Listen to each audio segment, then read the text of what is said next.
réflexe et notamment le suivi des marchés. Et l'on retrouve aujourd'hui nos deux traders, Jean-Louis Cussac et Andrea Twenny. Jean-Louis chez Perceval Finance Conseil et Andrea chez Saxo Bank. Bonjour à tous les deux.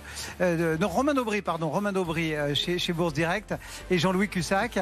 Merci à tous les deux d'être là pour ausculter finalement les 6000 points. Romain, qu'en est-il de ces 6000 ? Est-ce qu'on peut imaginer qu'on est en train de reconquérir ce seuil qu'on avait abandonné il y a quelques séances maintenant ? En tout cas, c'est une zone graphique majeure, hein, pas 6000 uniquement, mais la zone 5988, 6037 sur le futur CAC 40. En fait, on est en train de construire une nouvelle échéance sur les marchés dérivés. Celle de juin a été nettement baissière avec plus de 400 points de baisse. Des vendeurs qui avaient largement pris la main depuis le mois d'avril. Et puis là, depuis quelques jours, on est arrivé à la fin de cette échéance et bien avec une destruction d'intérêt. Donc une position ouverte sur le futur CAC 40 qui est généralement de 330 000 contrats en moyenne sur les 3 dernières années. Là, hier soir, on était à 270 000 contrats futurs ouverts, toutes échéances confondues. Donc les vendeurs n'ont pas capitulé, mais ils ont laissé mourir une partie de leurs intérêts. On le voit d'ailleurs aussi sur les options, sur lesquelles il y a toujours de la couverture, mais un intérêt qui est assez moyen, de l'ordre de 25 000 contrats d'options ouverts, avec de la protection dans les portefeuilles. Donc on en arrive et on a hier progressé de 0,64% et détruit 7000 contrats futurs, donc pas beaucoup de soutien. Donc le mouvement qu'on met en place aujourd'hui, c'est plus soit les prémices d'un mouvement aussi un peu plus marqué, mais il va falloir du soutien et de l'intérêt. Pour l'instant, les volumes sont assez timides et puis l'intérêt, comme je vous le disais, ne suit pas vraiment. En revanche, on a des petits signaux intéressants avec un gap ouvert aujourd'hui qui pourrait former un island reversal, c'est-à-dire laisser les 10 derniers jours de cotation isolés entre deux gaps. Et ça, on le voit aussi sur quelques valeurs. On détaillera quelques valeurs tout à l'heure. Mais en tout cas, c'est plus un mouvement qui se produit pour l'instant avec une absence de pression baissière plus qu'un mouvement fort et solide. C'est plus aussi un mouvement de rebond dans une tendance baissière de fond. Maintenant, il y a beaucoup d'attentes sur les marchés. Les résultats trimestriels seront le prochain gros rendez-vous, je pense. Mais en attendant, effectivement, quelques opportunités, des titres qui reviennent sur des niveaux d'entrée. Donc, sans que ce soit des intérêts forts qui rentrent, mais en tout cas, quelques points d'entrée sur des valeurs. Donc, premier niveau, première zone majeure, 5988, 6037 sur le futur CAC 40. Au-delà, c'est la zone du gap un peu élargie, c'est 6112, 6177,5 qu'il faudrait reconquérir. Pour qu'on ait des signaux d'intérêt à court terme et une reprise haussière, il faudrait franchir 6315. Et la grosse cible de moyen terme, c'est 6545. C'est là où s'était construit la grosse partie de l'intérêt vendeur. Donc ce sera difficile à déborder. Les signaux de faiblesse en dessous, ils seraient à noter à la rupture de 5932. En dessous, on ciblerait 5873 et puis l'alerte vraiment, ce serait sous 5724 points. Romain Daubry, donc, depuis Bourse Direct. Jean-Louis Cussac chez Perceval. Comment on appréhende un petit peu ce seuil des 6000 points ? En cherchant à vendre le mieux possible. On a toujours un sens prioritaire vendeur. Alors, on a 500 millions d'échangés ce matin. C'est évidemment mieux qu'hier.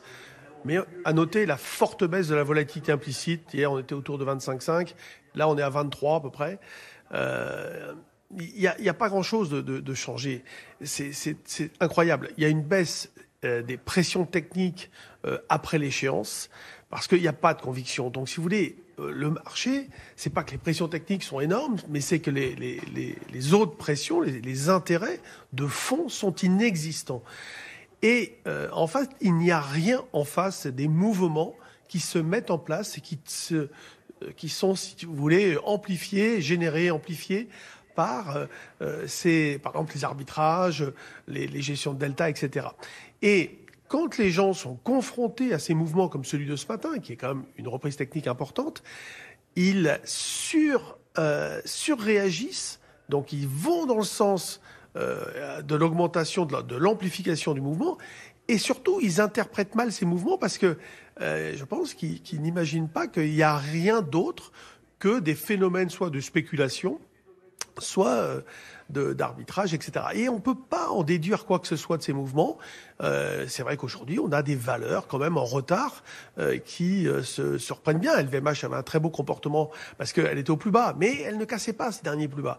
Donc c'était plutôt pas mal, à la différence de Schneider, par exemple, qui enfonce des niveaux. Il y avait des choses sympas. Et là, évidemment, ils viennent chercher des valeurs comme ça quand même, parce qu'ils se disent bien que le marché a montré que, en dehors de phases de déprime qui étaient vraiment très temporaires, il n'y avait rien dans cette descente. Et quand ça remonte, c'est pareil, il n'y a rien, il ne faut pas se faire d'illusions. Il y a vraiment très très peu d'intérêt réel. Est-ce qu'il y a une véritable volonté à vouloir vendre? Non. On est un peu suiveur des événements. Et voilà, et donc ces marchés se baladent. Donc moi j'attends un signal technique, parce que justement, si vous voulez, il faut attendre le moment où le marché, si vous voulez, s'arrête de monter et commence à descendre. Et c'est là où les signaux techniques vont nous aider au timing de la baisse. Et il ne faut pas trop se faire d'illusions. Dans des marchés qui ont déjà des reprises aussi importantes, la baisse n'est pas facile à venir, parce que gap, amplitude de la hausse, si vous voulez, les vendeurs à découvert notamment sont pris à la gorge. Et là, on se retrouve encore une fois avec des indications, des pressions techniques supérieures aux intérêts fondamentaux. Merci beaucoup Jean-Louis. Jean-Louis Cussac, donc Perceval Finance Conseil, et Romain Daubry pour la cellule Info d'Experts de Bourse Direct étaient nos deux traders du jour. On retrouvera d'ailleurs Romain tout à l'heure qui suit la séance pour nous. Le marché parisien donc installé pour le moment juste au-dessus des 6000 points. On est à 6011 points en progression d'1,55%. Et on continue maintenant notre vie au cœur de ce sommet BFM